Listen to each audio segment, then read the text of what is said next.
So, friends, now we come to the core part of the session this evening, an interactive session with Advocate Sai Deepak.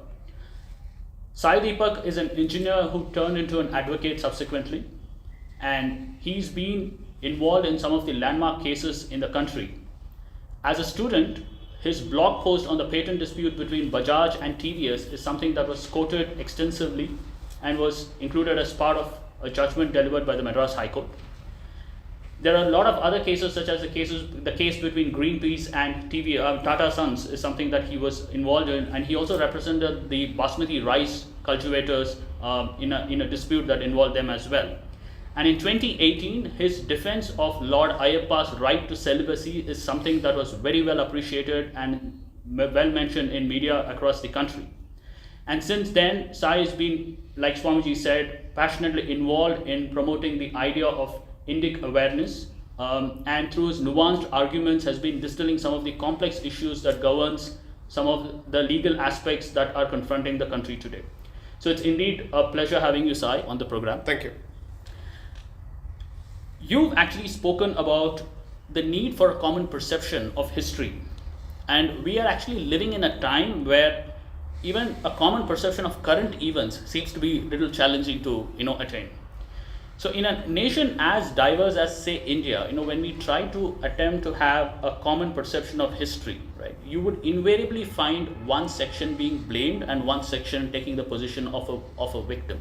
Unlike a homogeneous characterization the way it happened in, say, Germany, where they took on the blame, or say China, where they took the position of being a victim by Japanese aggression. So how do you see this whole idea of a common perception of history getting developed in a country like India without it creating divisions?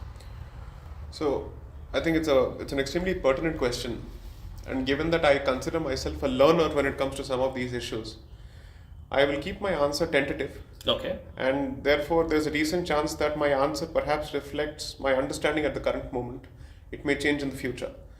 And this is the truth of my moment at this point.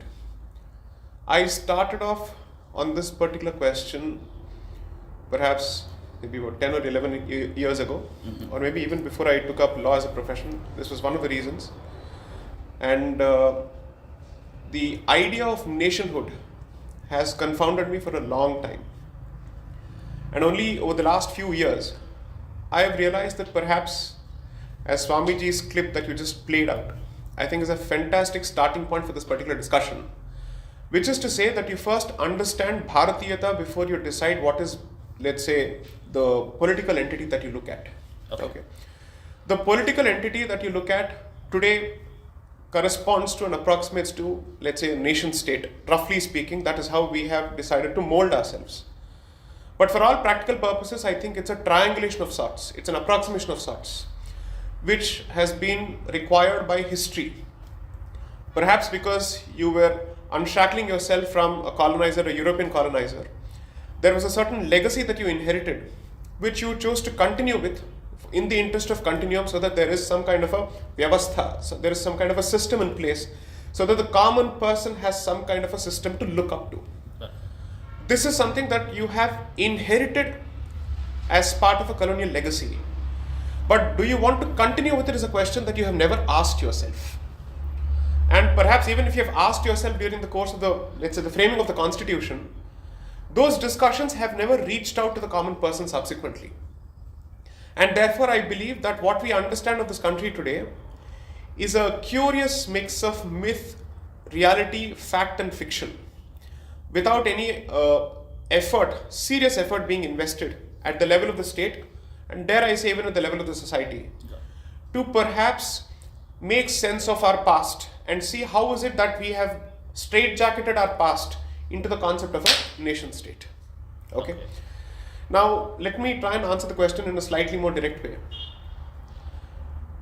The understanding of the premise that if you have to be a nation, you need a certain degree of homogeneity is not our way of thinking at all under any circumstances. That is an inherited legacy. And if a nation is supposed to have homogeneity to the extent that there are no fights or there are no, let's say, internecine wars at all, or never or never has a history of battles between communities, I don't think there's a single society or a single country which can rise up to those standards. Even within the Gauls, there were fights. Even within the Japanese society, there were fights. The identity for Han China is more or less a created identity. It's an artificial identity. It has been created over centuries, perhaps maybe for the last 200 years. So I think to try and start with the assumption that for you to be a nation, you must be homogeneous, there is a serious problem, because the first question that needs to be asked is, homogeneous at what level? What is the metric? Is it ethnicity? Is it religion? Or is it something else? Is it culture? These are the questions that we must ask ourselves. And there I believe that Bharat subscribes to a slightly different yardstick. Because for all practical purposes, what we know as Hinduism or what we know as Dharma or what we know as Sanatana Dharma is for all practical purposes an agglomeration of multiple sampradayas, multiple faith systems which are perhaps tied by the notion of Dharma to some extent.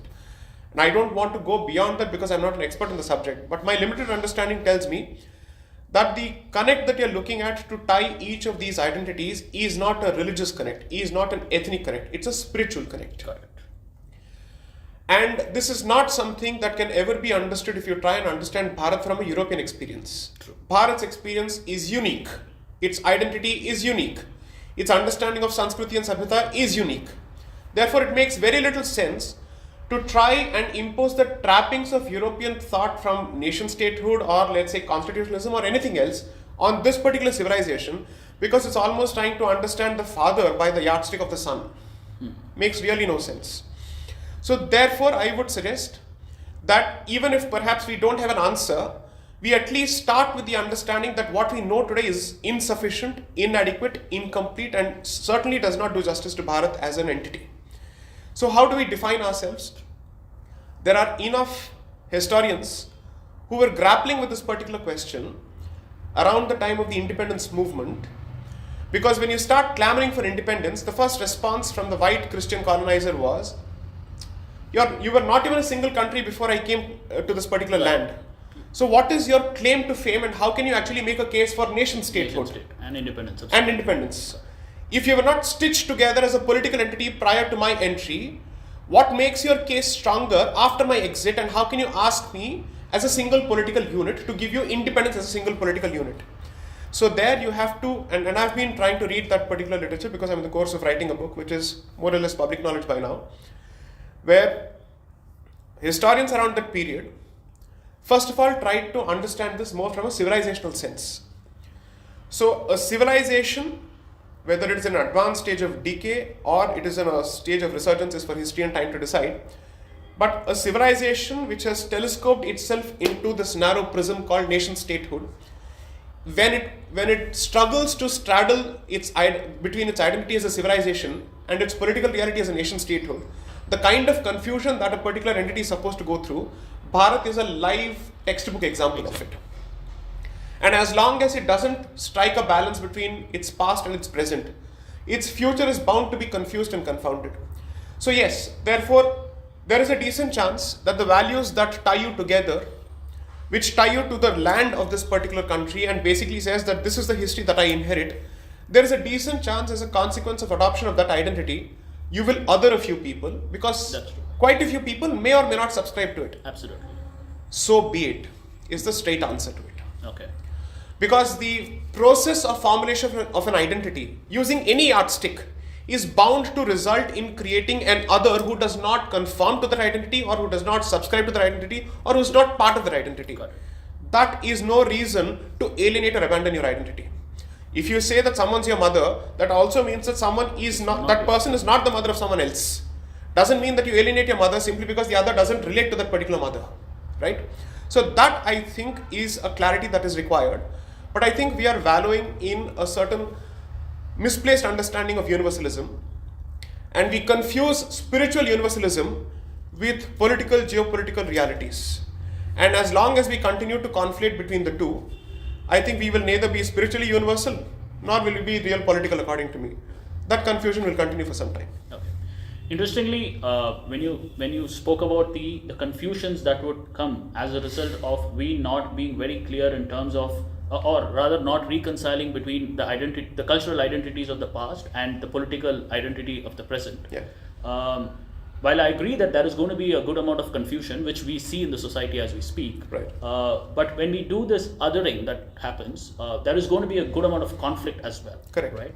And the Hindu response to conflict in the last few years has often seen to be inadequate, or Right. it's not been effective enough to even to assert some of the basic aspects of equality, which Right. which the constitution is supposed to actually promise. So what do you think those conflicts what kind of a conflicts do you think can come out of it, and how best do you think it can be addressed in a way that the broad cultural premise of universal secularism, which is fundamental to Hinduism, is not compromised? Based on my very limited, untrained understanding of dharma and its philosophy, chaos is a reality. Chaos is to be accepted, and chaos is permanent. Chaos leads to change. Or maybe it's a cycle where both feed off each other. And if chaos takes the form of conflict, the question is it for the right reasons? What is the end goal that is being aimed at? What is the motivation here? I don't think conflict is something that we must be worried about or be scared of. If Sagar Manthan itself is a textbook example or a Puranic example or an Itihasic example of conflict, it was nothing but a conflict. I don't see how is it that we can try and evade conflict. Not possible. The question is, are you undertaking it for the right reasons? Okay. Are you doing your best to avoid that conflict? Have you employed every possible means to offer the olive branch?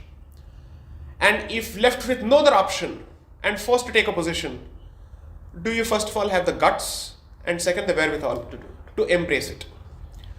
And therefore I believe at each of these levels, perhaps we need serious introspection. But all of this calls for two very specific traits according to me. While it is a politically incorrect terminology to use, I will use it for whatever it's worth, regardless of the reactions. Brahmanatvam and Kshatratejam. You need both. Okay. And Brahmanatvam, I don't use it in the sense of a caste. It's wrong. No, I don't use it in the sense of I a caste. understand. The pursuit of knowledge. Pursuit of knowledge and the guts to speak the truth, Okay. regardless of the consequences and regardless of the number of people who are arrayed against you. Even if the rest of the world is arrayed against you, if you believe that you're right, do not budge from your position under any circumstances, come hell or high water. That is the essence of a Brahmin. That is the essence of Brahminhood. That is the essence of Brahminism, dare I say it. That is Brahminical, the much maligned word. Kshatram effectively means, once you have decided that this is the truth you're fighting for, are you willing to protect it? Are you willing to push it? Are you willing to defend it under any circumstances? Because of all the four varnas that the Chaturvarna system effectively believes in and puts stock in, the Kshatriya is perhaps the most important, because it is his sword that effectively ensures that everybody else has the freedom to live and practice their own dharma. The Brahmin perhaps teaches you what is dharma, but the practice of dharma is made possible by the Kshatriya who wields the sword and says, I will protect the rest of the society, and I'm willing to sacrifice my life and my own longevity, so to speak, at the altar of dharma.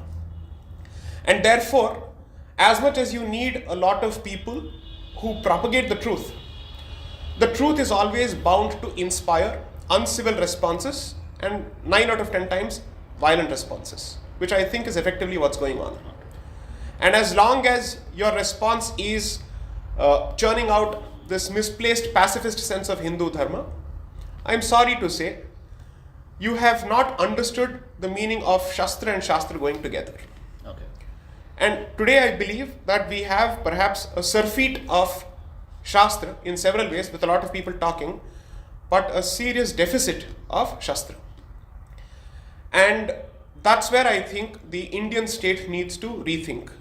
Because I don't think the Indian state has done a fantastic job or even a great job of giving people the confidence that if they speak the truth, the state will stand by them and protect them. The state effectively has failed in its duty to protect those who wish to seek to advance the truth of this particular land. And therefore, I think the state is pushing people into looking into certain alternatives. non-state alternatives, dare I say. So maybe it's for the state, and perhaps this is the best possible time for us to ask these questions. Maybe because I believe that the stars have aligned in a certain fashion, and therefore, given that there is a certain thought process at play, that thought process must empower the advancement of dharmic truth in every manner possible, at every front possible, at every level possible. So essentially, what I hear you say is this: that there is an identity that is being reasonably well established and institutionalized, but that is still the nation-state identity. Correct. Which does not represent, or which doesn't do justice Correct. to what this land represents, which is actually a civilizational state more than a nation state. Correct. And that transition, you say, is not going to be. It's a moral imperative, so to speak. It's not going to be easy. But no matter what the cost is, it needs to be carried out for the simple reason that that's probably the right thing to do. Let me call it a dharmic imperative. Yeah, got it. And following dharma, I don't think is an option in that particular sense. Perhaps an individual has the option of defining for himself what swadharma is, but at the level of the society, dharma does not have an alternative. True. And when I use dharma, I don't use it in the sense of religion, because religion is a colonial term which does no justice to the concept of dharma, has got absolutely no bearing at all. If at all there is an equivalent, then you have to look at perhaps the Latin equivalent, which is jus, which is the concept of righteousness, righteous conduct. Dharma perhaps is in some sense righteous conduct, but then dharma has different applications at different levels. True. So if the state believes that it is a civilizational state, then effectively the morality of this particular state and the compass at which this particular state must be oriented is dharma.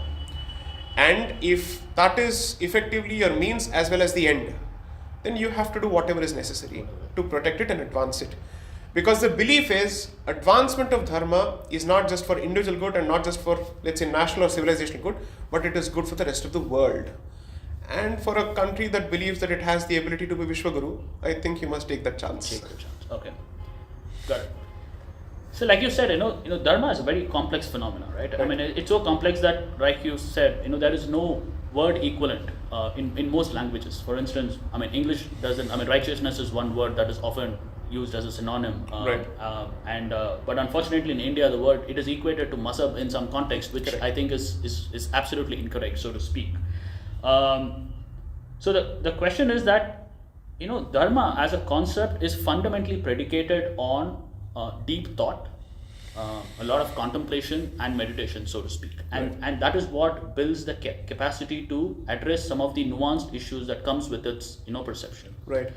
But in this internet era, where everything happens so quickly and there is a simplistic reduction of even the most complex things, or there is a general sense of irreverence towards things of greater meaning. Right. How do you think those challenges can be addressed, especially when we want to take on a monumental task such as moving the identity of a nation that has 1.3 billion people from a nation state to a civilizational state? How do we reconcile this challenge? So let me give you a counterfactual. You have religion, you have dharma, you have mazhab. Yeah. Okay. We start on the premise that dharma is not equal to religion, is not equal to mazhab. Sure. None of them is equal to the other. Let's assume that is the case. And perhaps there is a connection between religion and mazhab because there is an Abrahamic base there. True. Okay, let's assume that is the case. Which is purely a faith-based and approach. a book-based and a belief. Let's assume that is the case. The presence of the internet and the presence of democratization of opinion has not made a difference to followers of religion and followers of mazhab when it comes to their confidence and conviction and knowledge. Why has it made a difference to followers of dharma? So, internet is not the problem, technology is not the problem, proliferation of information is not the problem. The problem is something more fundamental, that is deeper. That's precisely why I've chosen a few causes, and I've chosen to pursue a few causes as pro bono commitments, of course, outside of my regular commitments, which is your institutions, not state institutions. I understand. Your dharmic institutions are your bulwarks, which are tasked and charged with the duty of producing individuals who keep a certain knowledge system and a way of life alive. If those institutions have been diluted and those institutions have been relegated to an ornamental status, automatically the people who are produced by those institutions are given a certain titular role, but they don't actually play a role in your life on a day-to-day basis. Let me be blunt. So that's failing in duties. That is failing in That's the most duties, and therefore fundamental here's a situation that I don't think the kind of role that a religious institution and representatives of a religious institution play in the lives of, let's say, the Abrahamic faith systems is the role that we have accorded to our own institutions. True. So we are responsible for secularization of our own lives, and now we ask ourselves, how do we address this particular issue? Because there are more technologies that are facilitating the secularization of this. No. Secularization has set in because you have chosen to create more than an arm's length distance between those institutions which are supposed to guide you and which are supposed to give you two things: personal knowledge, personal guidance, and most importantly, a sense of community. Okay. Which is why you always find yourself slightly lonely when you decide to take certain causes, because you have killed that particular cord that connects you with your institution. Now the question is, here you're dealing with organized central institutions of a certain category. So are we supposed to refashion ourselves in the same mold? No, that's not the answer. You never ask these questions from the 7th century, perhaps until 1757, the first battle of Fort Plassey. That was the first battle that you're looking at. Until then, you never ask these questions. The existence of caste as a structure, the existence of multiple identities, the existence of multiple sampradayas was not the issue. You're the only entity, you're the only culture to have survived that particular ravage. That's right. Spain was occupied for such a long time until they had Reconquista. Byzantine Empire is gone. From Constantinople, it has become Istanbul. Correct. What are we really talking about? Yeah. So, if you look at it, you have actually succeeded in defending yourself significantly, right? And given that, these questions are being asked now because post that you have consumed a certain form of knowledge and a certain form of history, which is not your version at all. Absolutely. So if you were to put faith in your institutions, I'm not saying they were perfect or they are meant to be the same way for the rest of eternity. They would have organically evolved with time. That is the nature. Okay. However, what is important is those institutions ensured that you had something closely to relate to and for which you had an incentive to protect and defend and die for. So think of it like an army for a moment. No soldier dies for the army or the country. He dies for his company, his corps, his unit, his regiment. So he's dying for his flag. Flag, what flag? The colors of his regiment. That's what he dies for. So there is a relatable proximate identity which gives you a sense of bonding with the rest of the community. And a purpose. And a purpose, a very specific purpose, an identified purpose which you live on a daily basis. That is exactly why you have, let's say, certain societal structures, duties that follow the societal structures. There's a safety net that comes with it. Therefore, there are societal practices that keep it alive, like endogamous marriages, so on and so forth. Whether they are relevant or not today is a different question altogether. Got it. But you have chosen to look at your entire past with a certain sense of sanctimony and judgment. You say, I will start with the premise of negativity as far as my past is concerned. So technology will only aid that negativity. You be positive, technology will multiply that positivity. Okay. But if you start with the point of negativity, you're bound to actually end up in negativity. So it's not a question of technology. Okay. It's a question of putting faith in your institutions, strengthening those institutions, empowering those institutions. So it's a fundamental reorientation, notwithstanding what the technological progress is, right? Because the larger issue is, so the technology fundamentally amplifies whatever the relationship is. Let me take a pot shot at my own profession. Technology is like a lawyer. You pay to dance to anybody's tunes. Okay. Technology is only a medium which can multiply a certain thought. Okay. What counts is the thought which chooses to employ the technology towards a certain objective. Okay. As long as you have lack of clarity in intent and goal, notwithstanding the best of resources that are thrown at you, you can do nothing. So what is the test always? If assume for a moment you believe that ideally I need X amount of resources to ideate, create and achieve a certain objective, and you choose to give that as an excuse for lack of action. Mm-hmm. If you were given everything that you asked for, do you have a plan of action?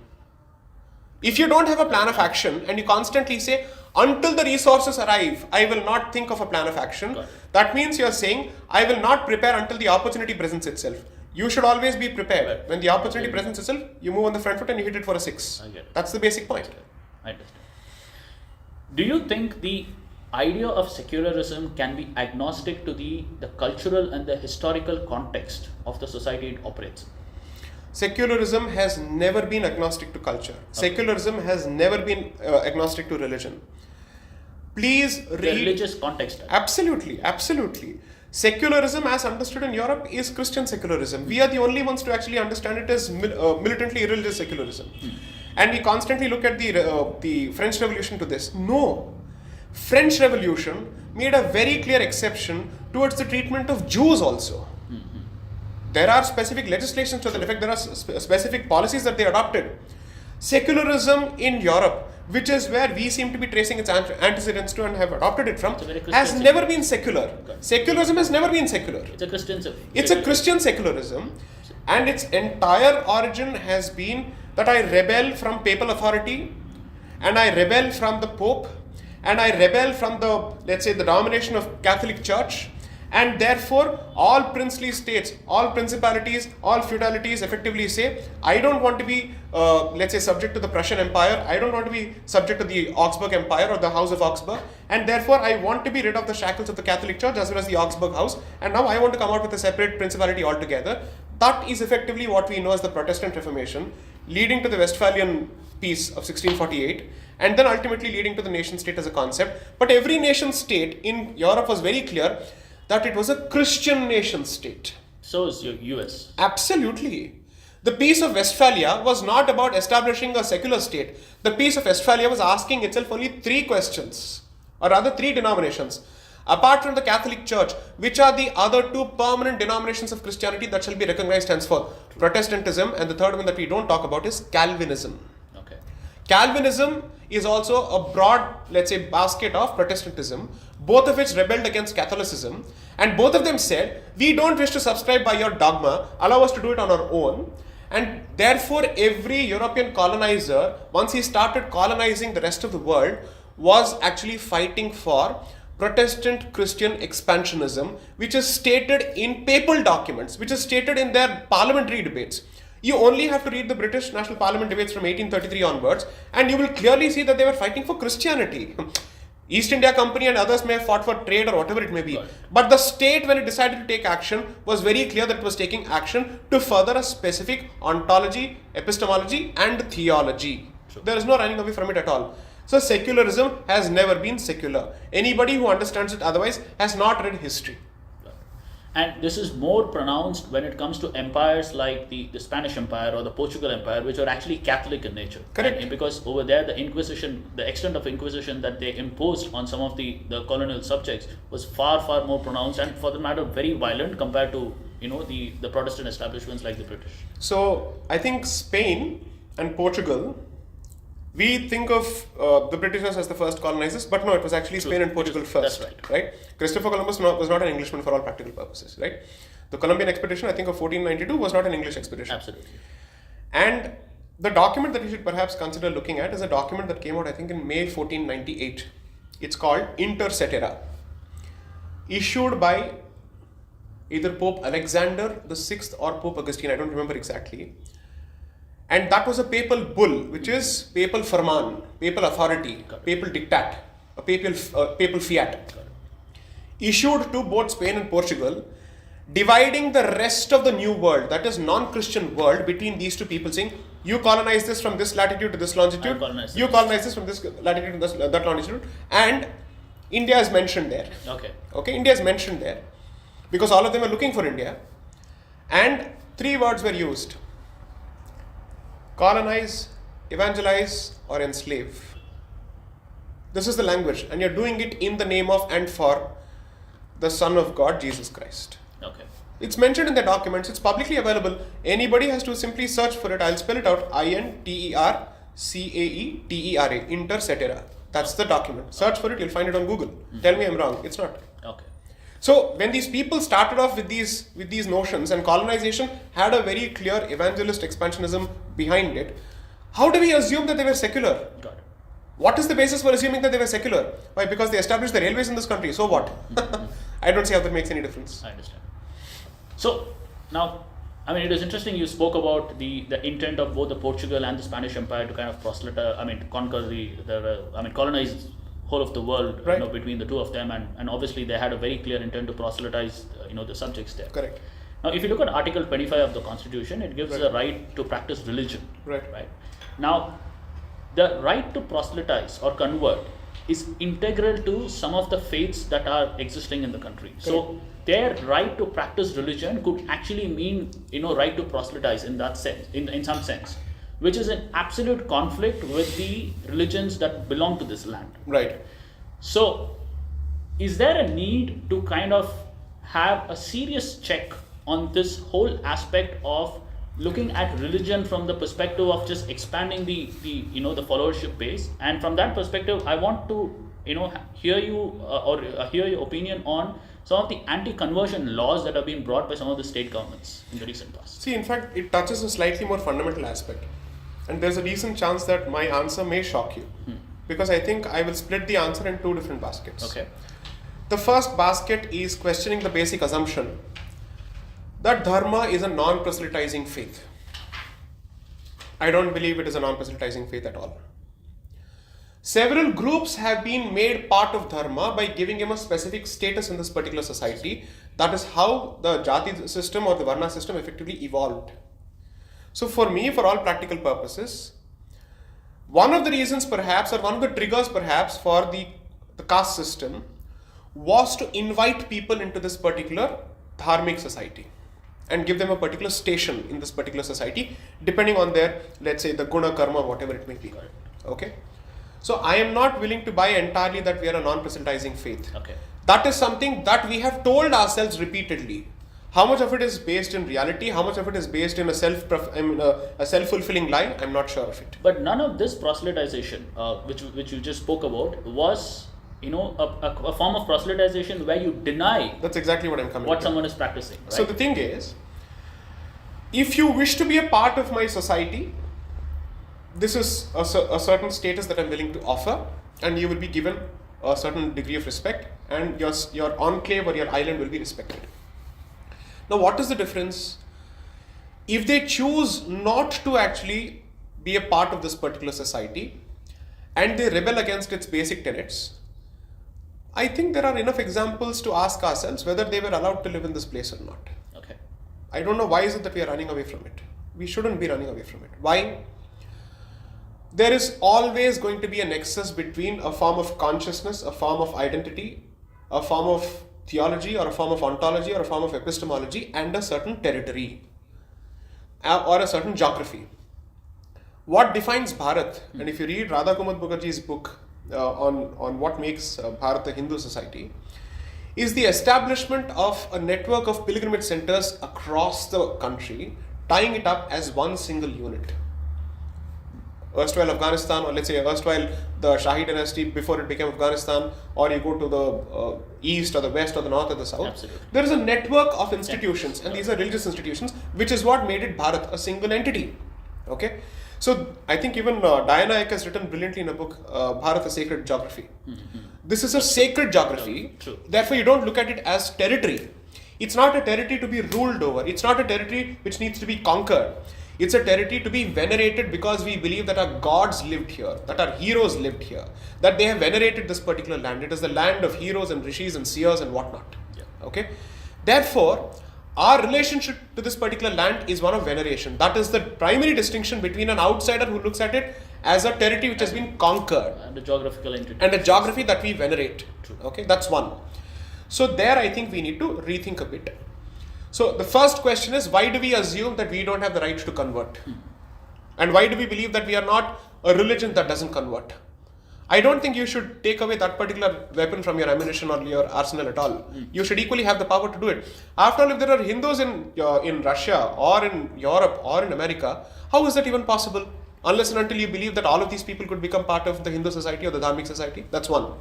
Second, retaining the power of conversion with you, you can still argue differently about somebody else's right to convert in this particular country. If Bharat is primarily the home of Dharma, then Dharma must have a certain degree of primacy over anybody else and everybody else. True. And I use Dharma in a civilizational sense. I don't need to use it in a religious sense at all. Absolutely. So if you believe in a certain faith system that results in the annihilation of Dharma, or the subjugation of Dharma, or the marginalization of Dharma, or the extermination of Dharma, sorry, can't happen, won't work. Because the public morality of this particular country is defined by Dharma. Absolutely. And anything that is at loggerheads with Dharma and believes that either it has to survive or dharma must survive, and both cannot survive as two swords in a single scabbard, then the single sword that can survive in the scabbard is dharma. True. I can take that considered position because after all that is the position taken by 52 countries belonging to a certain mazhab. That is the position taken by several countries. Correct. In Israel, the treatment of non-Judaic faith systems is different. True. In Japan, the treatment of Christianity is different. So what is it that we are beating the bush around for, which others aren't? There is a certain degree of, I'd say, self-doubt, which is the reason that we don't square up to these questions. I don't need to say, I don't convert, why do you want to convert? I am going to say, this is a land which belongs to my ancestors, therefore I have the right to convert people who wish to live here. But you don't. But your fealty, your loyalty, and the origin of your consciousness is either in Europe or in the Middle East. So I'm sorry, you cannot say that your consciousness has equal right in this particular territory because public morality is defined by public consciousness, which is defined by civilizational consciousness. When public morality is interpreted, and I'll give you a straight example, certain patents or let's say certain inventions can't be granted patents under patent law, and as someone who practices intellectual property law, I know what I'm talking about, if they defy public morality. Okay. If a certain invention has the tendency or the propensity to affect public morality, you can't get a patent. Because the state cannot legitimize a certain right which has the effect of going against public morality. So public morality has been interpreted in several judgments. The European Patent Office, when asking itself what is public morality for the purposes of Europe, says it is European civilization, European values. They're blunt about it. So what is European values? Let them answer that question. I don't need to answer that question. But I have the right to specifically say public morality as far as Bharat is concerned is morality that is drawn from a certain thought that has emanated from this particular land and that venerates this particular land. I don't need to beat around the bush for this at all. And has survived for thousands of years. True. Therefore, hopefully it shall. Therefore, the point is, Article 25, perhaps we should stop approaching it from the perspective of a victim. Got it. You're a victim because you're not even squaring up to what your own origins are and what your rights are. You're proceeding under the assumption that the other side has an expansionist tendency, whereas I have never had one. Then how did Southeast Asia become Hindu? Got it. I don't need to see the beat around the bush on this particular question. So therefore, every thought has a certain sphere of influence. Therefore, it has a certain geography of influence. Dharmic thought has a certain geography of influence, has a certain sphere of influence, and Bharat is its primary sphere of influence, and Bharat is its epicenter, its origin. Okay. Therefore, how can you speak of Akhand Bharat, so to speak, unless and until you believe that all of this has a shared identity, at least from the past. I think Dr. Ambedkar has written brilliantly on this particular book, notwithstanding my disagreements with him in significant respects. In Pakistan and the Partition of India, right. Brilliantly he's written this. I think chapter 4, he discusses this entire thing. And he says, why are you guys running away from the concept of a two-nation theory? It is true because these are two different civilizations altogether. Absolutely. So the chairman of the drafting committee of the constitution was a believer of the two-nation theory. Okay, that's interesting. Dravida inathin niram karuppu, Dravida inathin unavu dosai. This is a tweet that you had put about... There's a third sentence to it. Yeah, I know, but I think this is where I want to stop. So this is a tweet that you had put about, I think, 2 weeks back. And so you're from the south, you've been in Delhi for quite some time, I presume. Yeah. So which one do you prefer, dosa or chole bhature? Depends on my mood, but I'm someone who loves Indian cuisine, wherever it comes from. Okay. And I'm sure I haven't grown the way I have by having a limited cuisine or culinary tastes. So I mean, as long as it's vegetarian and as long as it's Indian, I'm all game for it. Great. For a lot of people who come from Tamil Nadu especially, their love for the idea of India is also, or the idea of Bharat, the civilizational concept of this geography, is also predicated on their love for their own language. Correct. Right? Correct. And culture for that matter. Correct. But given the promotion of the Aryan Dravidian divide for political reasons, to many this kind of seems like to be at cross purpose. Right. Now this further is complicated by what many call as attempts to impose Hindi on a section of people who speak a language which is far more ancient than Hindi itself. Right? So how do we view and address this and tell the world that someone like me, right? I mean, me opposing Hindi opposition is not me challenging the idea of the civilizational state. It's Right. just that, I am as much in love with the idea of Bharat as Correct. I am with my language. Correct. So how does this, especially in a country where majority of these people, speak Hindi, how does this message get communicated in a very, very succinct and cogent fashion? I think perhaps we should try and understand this issue from two different perspectives. One is between two internal identities, saying that there is perhaps an identity which subscribes to, let's say, the Hindi identity, the other subscribes to the Tamil identity. The other is when two internal identities fight, who benefits? Got it. And therefore, is there an external hand? As far as Bharat is concerned, I am not a conspiracy theorist. I have enough evidence to show this. There is enough material to show this. That when two internal identities fight, always look for where the money is coming from. Always look at the money trail. Got it. Who is funding whom? Who's pushing for what? That's a question that I've learned to answer. Ask over let's say the last 5 or 6 years especially. The innocence with which I looked at these particular questions, I think, has gone. Okay. And there is a decent chance that I'm less innocent about these issues. Or more aware. More aware, hopefully. And what I've realized is, there is, and that's exactly the central thesis of what I'm writing. When the European so the difference between the colonization before the European entered here and the European colonization is, one primarily put faith in the use of force. Okay. And the other put faith in the use of the mind in a slightly different fashion. And therefore, the European colonizers' impact has been much more lasting, has been much more deep, and has been much more entrenching. Okay, and that's why you're trying to grapple with it. Secularism was certainly not the concept introduced by Muhammad bin Qasim. I don't think he did that. Right? It was something that was done by the white Christian colonizer. Right? So, as far as I am concerned, history tells me that whenever the European colonizer has entered an indigenous society, his obsession with race translated to him imputing racial motives to societal structures of the indigenous society. Got it. That has happened in other jurisdictions, any number of jurisdictions. Read the history of Latin America, read the history of Caribbean, read the history of Africa.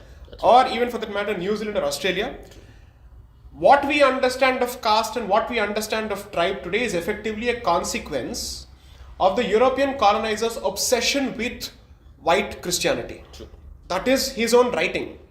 John Locke, who we worship as an economist and as a political thinker and one of the Enlightenment's leading thinkers and all that, specifically said that the white Christian is the epitome of human perfection. These were his thoughts until the age of 70. In fact, I think John Locke also actually said that it is a white Christian male. Correct. It's so not even patriarchy, white Christianity, all of this, people don't realize it, can be significantly traced to Enlightenment values, and we constantly look at Enlightenment as if it was global Enlightenment. True. No, there was European Enlightenment. True. They had Dark Ages. We never suffered from Dark Ages. Absolutely. So why do we actually subscribe to their notions of Enlightenment? So if you look at that, when they came to the indigenous society, since he was so obsessed with race and color, he chose to divide the indigenous society into different races and into different ethnicities, because ethnicity mattered to him, not to us. Got it. Tribes have lived alongside, or let's say the what we call as the Panchamas, people who are outside the Chaturvarna system, who live in the forests and who do not subscribe to the rules of the city and the village, the Sabha and the Nagara, or let's say the Grama, are people who must be allowed to live their way of life, because they are the only ones who have managed to crack the code of keeping nature alive. Absolutely. As long as tribal identity survives, nature survives. As long as the tribal way of life survives, nature survives. That is the trick that we have cracked, which is why we have chosen not to interfere with them at all. Saying those are enclaves which are not to be interfered with. True. Civilization can be outside of it, but let them continue to live their way of life, because they know something that we don't. No, that's right. Because we believe in the concept of received wisdom. Now, therefore, why is this important? The understanding of Aryans, Dravidians and all of this, how is it that all of this comes about when the European Christian is here? True. Did you have this question before? Got it. If this question did not arise on the horizon before, and you celebrate the Cholas also because he goes right until Ganga, he subjugates that particular territory and still has no problem inviting people from there and establishing what is known as Chaturvedi Mangalam in every city that they establish, which is to ensure that the Brahmins have a certain place in the center of the city, because they are seen as people who are meant to teach, who are meant to impart education and also produce knowledge. If that has been the treatment, when did this start? Division start. And if the division started because of the presence of a certain person, why should I not be looking at what is it that the person gains through this particular division? True.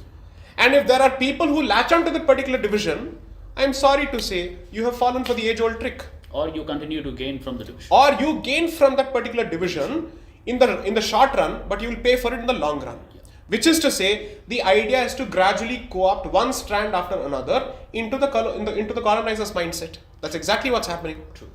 So when you speak of Pope or Caldwell or these people who were sitting and translating Tamil scripture or let's say Tamil works, what were they doing it for? To propagate the greatness of Tamil to the rest of the world? That's not what they did. True. After all, they used that knowledge against us. That's exactly what has happened. So that is one level of response. But the other level of response is to realize that you can't constantly blame the outsider. Absolutely. There is something that you must also look at. Yeah. And there I believe, as someone who's lived in Delhi for close to from 2009 onwards, a lot of people have a lot of negative things to say about Delhi. I love this place. It's a sea of opportunities. It's a land of opportunities. True. I don't see the point in spitting at a certain place which is a karma bhumi. So I will never ever speak ill of this particular place. And merely because I come from the south, I'm not going to say that, oh, this is better, that is better. Absolutely. If you feel that's better, you should go back to that place. There's no point in living in one place and then saying that the other place is better. Okay. So that's one. Two, I think there is a certain degree of interaction that is necessary.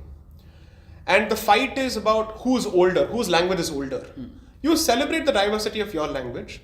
You keep your language alive, at least in a place where you're in the majority, and then you talk of imposing it in other places. Okay. I think that's the first thing that you must do. Hindi should first be chased Hindi before it wants to go to any other place. Okay.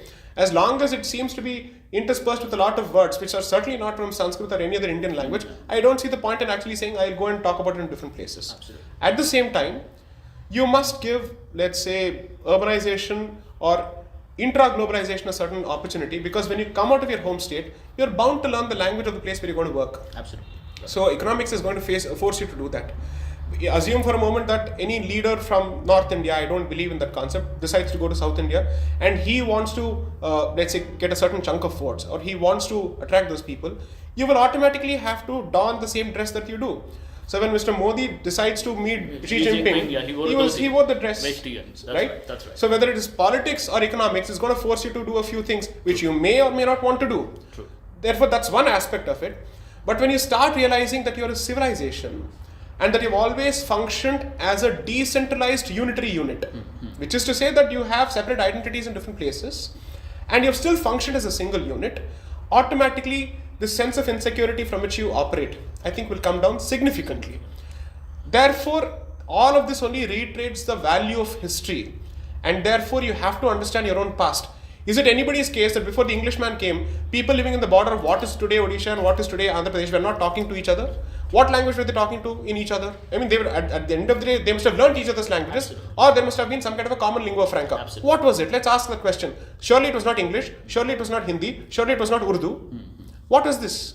So I think maybe if we start asking questions which are even about 1,000 years old, Absolutely. maybe there's a decent chance that our entire thinking might change. And I consciously believe that all these sensitive discussions are perhaps happening at the worst possible plane, which is the political plane. True, I agree. A political plane is the worst possible plane for having these discussions because it is rife with manipulation, it is rife with machination and opportunism. Therefore, I believe that this is a discussion that should be had at the level of the society. And you don't need to take diversity classes for Indians. You need to take it for the European or the American. You don't need to take it for us. We don't have a problem with anybody at all. True. Right? So once we realize this, there's a decent chance that there will be greater degree of acceptance and there will be a greater degree of wanting to understand the other person's culture as well. Got it. How many people know that Mr. Khattar, the Chief Minister of Haryana, speaks fluently in Tamil? He even delivered a speech in that. That there are certain states which have actually given southern languages a certain, let's say, position in their curriculum, so to speak. Absolutely. Why don't we start doing that as opposed to, let's say, spewing venom on each other? Got it. Somebody else is always going to benefit because you're a global minority. Never forget that. You may consider yourself a majority in this country, which I think is a dying truth. But at least realize that you're a global minority and behave with that sense of responsibility. Got it. I understand. So there has been, in the last few years, there has been a significant amount of interference by the judiciary in the executive's domain and also into other domains, right? I mean, for instance, they have a view on where liquor should be sold close to a highway, and there has been a lot of in fact I personally worked on this as part of my previous engagement, where I actually we did a bit of a study, and we found out that the liquor consumption in the state of Goa actually went up because of this provision. Because 500 meters was the rule. 500 meters is the rule. Yeah. For the simple reason that a lot of these the drivers, they realize that you may not get liquor once I cross this liquor shop, so I might as well buy and store it for my entire journey. A small nugget. I was involved in the matter in the second round. Okay. And the funny part was when the court realized, since all highways don't have the same breadth and length, 500 meters in some places brings it closer. Closer, okay, that's interesting. So in that, or even within the city, it brings it closer. Closer. So people went back and said, this is a violation of Article 14 because you can't have the same distance for the entire country. Got it. So in that sense, whatever the intentions are, but there are certain things which is clearly a domain of the executive. Right. And the Supreme Court also has interest in running something like the BCCI, right. which is God knows whose business it is. Right. But then to me this kind of smacks of gross insensitivity, given the fact that you have about 4 crore cases pending and about more than 60,000 cases just in the Supreme Court alone. More than 60,000. Just in the Supreme Court alone. Correct. Right. So, as a common man, how do you think these problems can be fixed, which is judiciary not entering the domain of the executive, and also, in terms of carrying out judicial reforms to the extent that the faith of the common man is restored in the judiciary, which today seems to be going after, hogging headlines and limelight, as against actually alleviating the suffering or mitigating the suffering of the common man. How do we actually... See, the thing is... after a very long time, perhaps in 2014, you had a fairly non-fractious mandate, electoral mandate, True. which resulted in creating a state, or let's say a government, which is not constantly on tenterhooks, which is not constantly dependent on some coalition partner or the other. Got it. And they can even afford to lose a few coalition partners, which they have. In fact, they can afford to lose anyone. They'll still right? survive with the 303 seats. That, I think, is perhaps the right moment to undertake certain reforms and to also give what I would call an institutional pushback. To basically say, I think maybe multiple coalition governments and minority governments have led to a point where arrogation of a certain degree of power has resulted in the hands of a certain body or organ. Now maybe you should consider giving up that space. Okay. But let's say giving up power is like giving up a seat in an unreserved compartment in the Indian train. Once you've got it, you will never vacate it. Got it. Okay, even there is someone who's needier or once who needs it. Once you vacate it, you may not get it. You may not get it back, right? So that's the fear under which you operate. So considering that, power once taken, I don't think can be given back. And therefore, I think maybe we will witness a certain churn in that particular respect. The NJAC, I think, was a step in the right direction. Perhaps it could have done with a few tweaks. Okay. I'm not going to say that the NJAC was 100% right in terms of the mechanism being proposed or the specifics of it. And but in principle, I think it was a movement in the right direction, because the system that we see, which is the collegium system, Got it. where a member of a particular organ appoints his own successor, which I don't think happens anywhere else, is a consequence of 3 decisions. And the NJSC was a fantastic opportunity to open that particular issue out for discussion and say, let's discuss this. Why should we think of this as some final book or some final revelation to say, thus far and no further? That can't be the argument at all. That's right. And if an institution believes that it does not need reform, it is beyond reform and it is above reform, can it propose and suggest reform to others? That's true. Okay, that's a problem. There's no locus standard. There's no locus standard.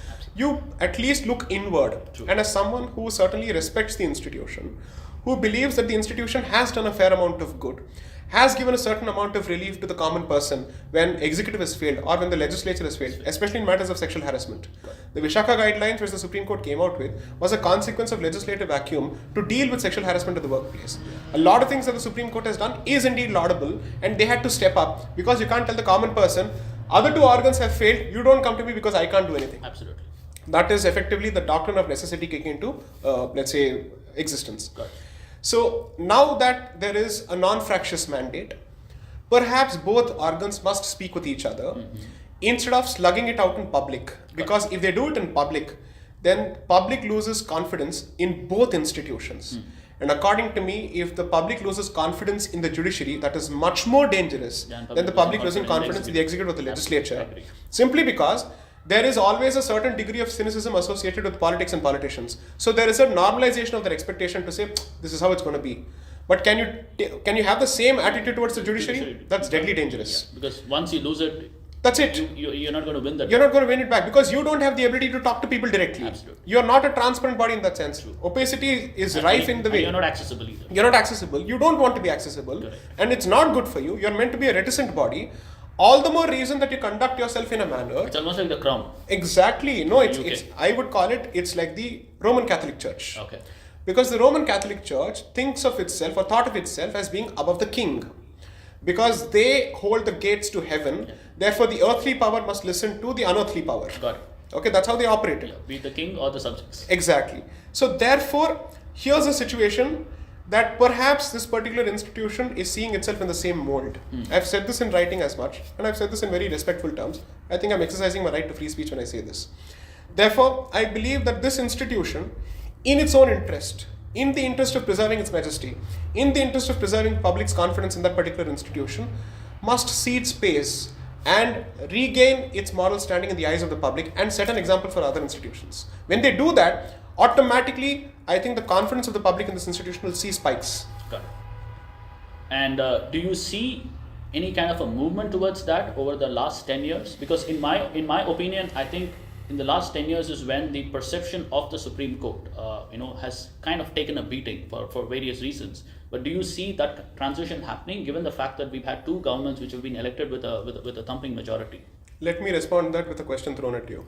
Please. The Supreme Court's order in the farm laws case, True. Do you think was a case of ceding space or taking space?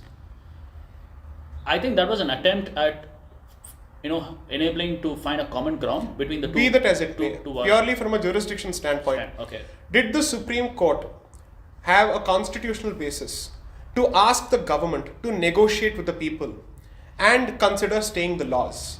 Is that something that is legally possible or constitutionally possible? I have framed the question. I leave it for the audience members to draw their own conclusions. But in my opinion, no. That's it. Okay. So if that has happened in 2020 or 2021, I don't have any basis to say that I am confident that we are moving in the right direction. Got it. I understand. I hope you're not fined ₹1 for whatever you just said now, but... The good thing is, I strike a fair balance between speaking on a certain policy and going after individuals. I can never ever be found going after individuals unless and until I have a specific issue, and even there the discussion will be about the conduct of a certain individual or the policy. As far as that particular individual is concerned. Beyond that, I don't go into the term. It makes no sense at all. No sense. It's like resorting to kitchen politics, let me put it that way. It makes no sense. It's a waste of time. Yeah, got it. So whenever there's a need to oppose anything, that especially when it comes from the right wing spectrum of the ideological divide, the response is that it's fascism. Right? I mean, you hear that very often. And but fascism is a very grotesque ideal that involved the killing, willful persecution of 6 million people, right? But the moment such labels are imposed with absolutely no basis whatsoever, then the nuance that's required in such debates completely gets thrown out of the window. How do we address this hijacking of nuance from complex issues?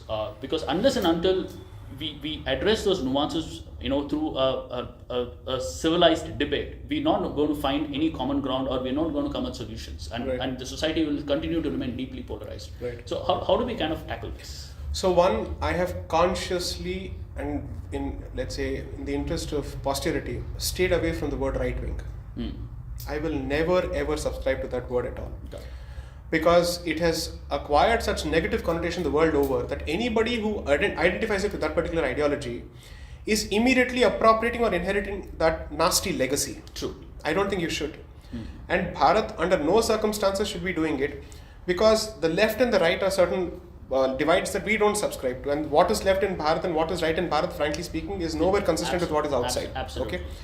So, in fact, they often say that even from a political perspective, it's neither. India does not even have an economic right. Absolutely. Right? I mean, maybe today we can say that, but let's let's see where that goes. But for all practical purposes, At best, the left is clear that it is the left. True. I think the non-left should call itself the non-left. Absolutely. And the ones who truly believe that there is an Indic wing must call themselves that members of the Indic wing. Got it. I don't know if I subscribe to the concept of a wing because mine is an issue-based approach. I would simply put faith in the notion that I am neither left nor right. As Swamiji said, my considered position has been that I believe that my allegiance is to the Indic thought and the Indic civilization consciousness. Whoever supports it in whichever issue will obviously have my support. That's one. Now coming to the question of how do we conduct this discourse without acrimony and with some sense of thing. The unfortunate part is the levels of honesty in public discourse have significantly gone down. Okay. So as long as there is no honesty in that particular discussion, and there is constantly a filter that is being imposed when you try to speak the truth. No, this will hurt that sentiment, this will hurt that sentiment. Our sentiments are bound to be hurt when someone says something. Yeah. Take it on your chin. Be an adult. Someone says something that you don't like, have the guts to listen to it. I think that's the first thing that you should learn if you're a member of the so-called Indic wing or the Dharmic wing. So that's one. Second, there is an attempt on the part of anyone who comes to limelight to take a centrist position. They may have taken a certain position before they came to limelight, but the moment they come to limelight, there's a centrist position. Because acceptability gets... Because you're trying to look for acceptability. But the surprising part is you reached here without acceptability. Why are you fighting for acceptability beyond this? You don't need to fight for acceptance. I would suggest that you fight for what you believe is right and stick to the rule of law, stick to the four corners of the constitution and stick to the policy that you believe in. If you have come here despite others, not because of others, why do you think it's important for you to constantly reach out to them? If you reach a certain position, which is a constitutional office or an elected office, I certainly believe that you have a duty to reach out to everyone because you're obviously not the prime minister or let's say the president of a particular section. Okay, there I have no two ways about it. But in terms of policy, if you believe in something and that is the policy for which you were voted for, then follow it up, back yourself and see it through. That's one. In terms of let's say public discourse, it's become extremely difficult to identify what portal or what source or what information to rely upon. That's the tragedy, I think, of explosion of information.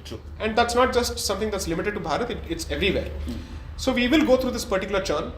Maybe after a point we will realize it makes no sense to read so much from different sources.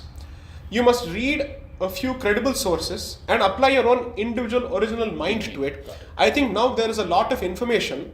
There is a lot of, let's say, pathanam as opposed to adhyanam. That is the distinction. Okay. So it's almost like information versus insight. Insight. I don't see how much of it do we actually absorb, how much of it we actually critique.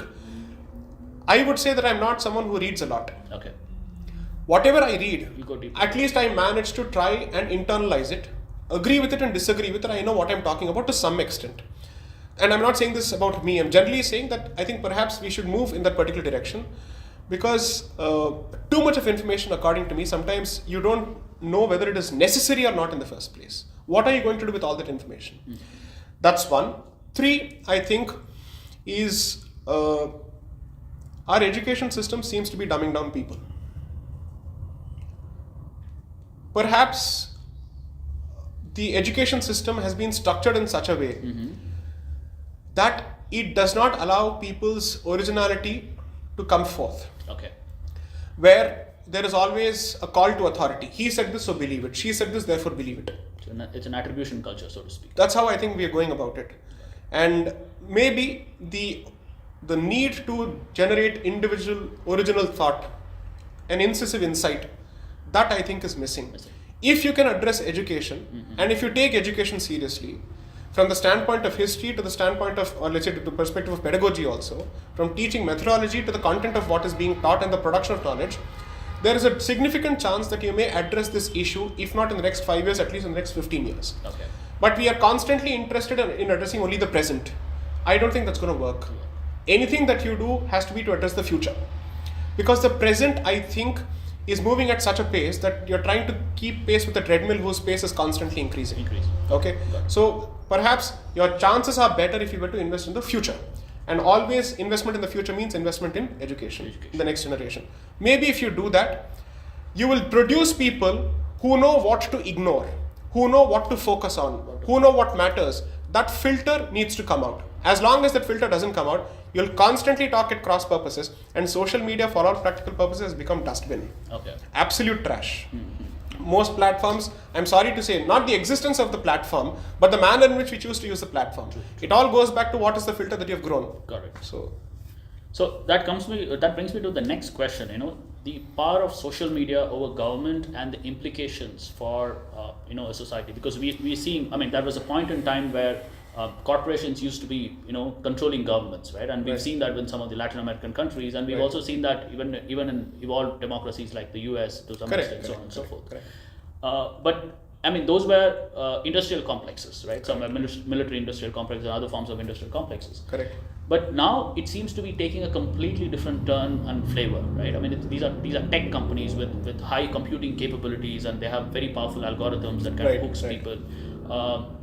So this and in this crossfire between the state, which itself is a powerful entity, and social media enterprises, which have disproportionate control over the way people think and so many other aspects.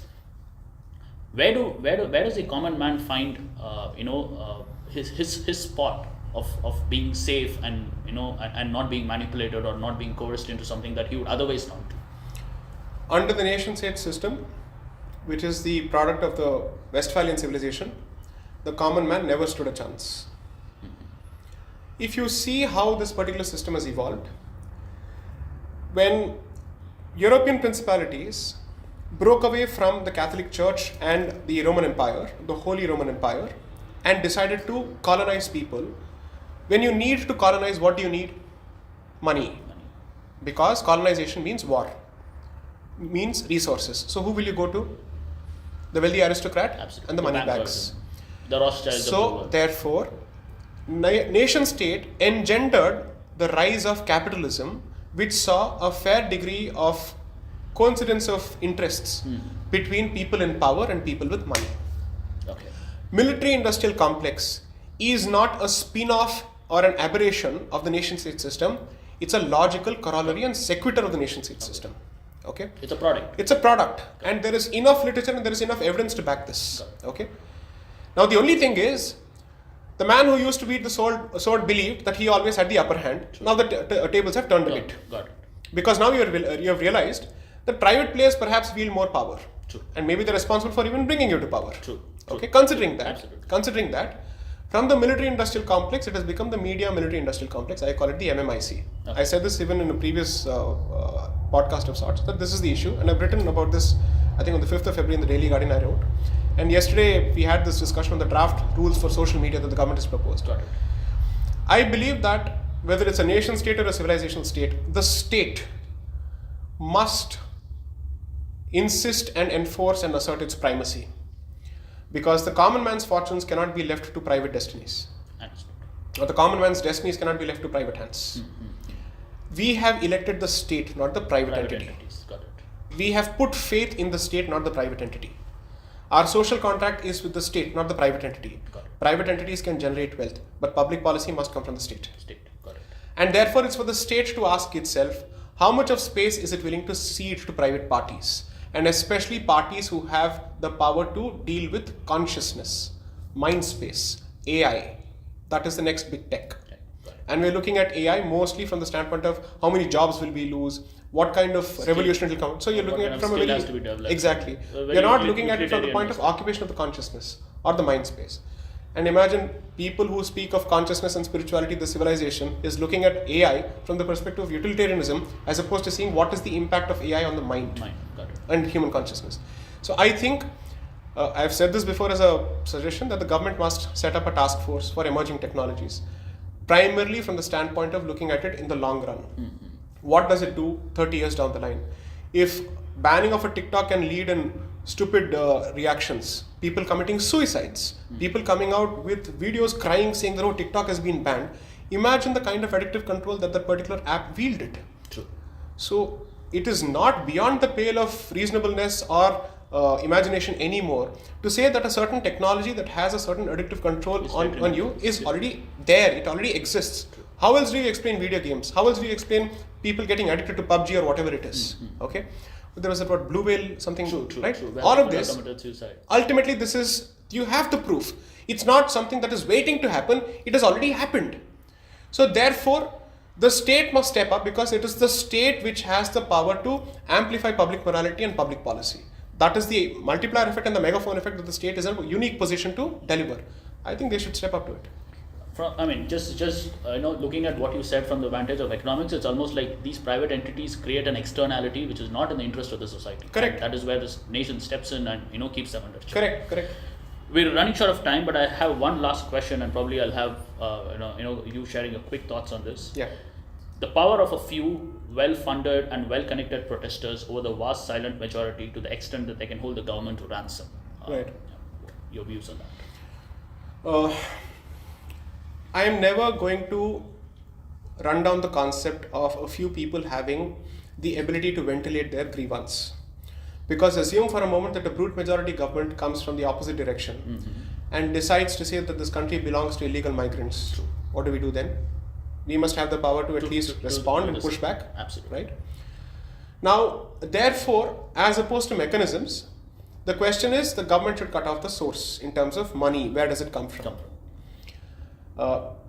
I believe that despite FCRA regulations being tightened, this year we were looking at 29,000 crores. If this is the figure after tightening of the screws, imagine what it would have been. I don't know what would have happened between 1998 or rather 2004 to 2014.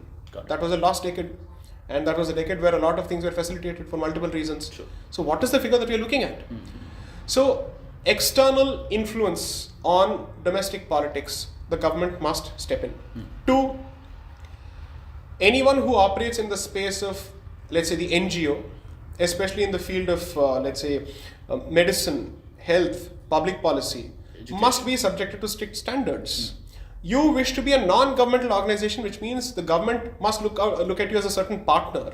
In implementation or something. In implementation, that's your expectation. Then you might as well satisfy certain basic anvils and you might as well pass muster on basic anvils. So that, according to me, is something that the government must do. There is no point in running down the concept of an NGO. Make it stricter, make it tighter. But most importantly, the rest of the society must not leave this job to the government altogether. You must have your own societal institutional responses when you see that certain private non-governmental players are intent on destroying the social fabric or the civilizational fabric, let me put it bluntly, of this particular country. Then you must step up. If there is a movement, there must always be the ability to launch a counter movement without hoping that the government will always do the job, because the government is always going to be under multiple pressures and multiple pulls and tugs. Yes. You don't expect the government to always respond. Even if it does, its pace is going to be slow. Absolutely. Much slower than the people who are actually making it. Correct. The pace of the problem is always going to be faster than the pace of the solution. Absolutely. Got it. Sai Deepak, thank you so much. It was an absolute pleasure talking to you. Thank you so much for sharing your insights, and I'm sure this would have provoked a lot of thoughts in the minds of the hundreds of listeners hundreds of viewers who've actually tuned in. And a big thank you from the entire Chinmaya Mission family.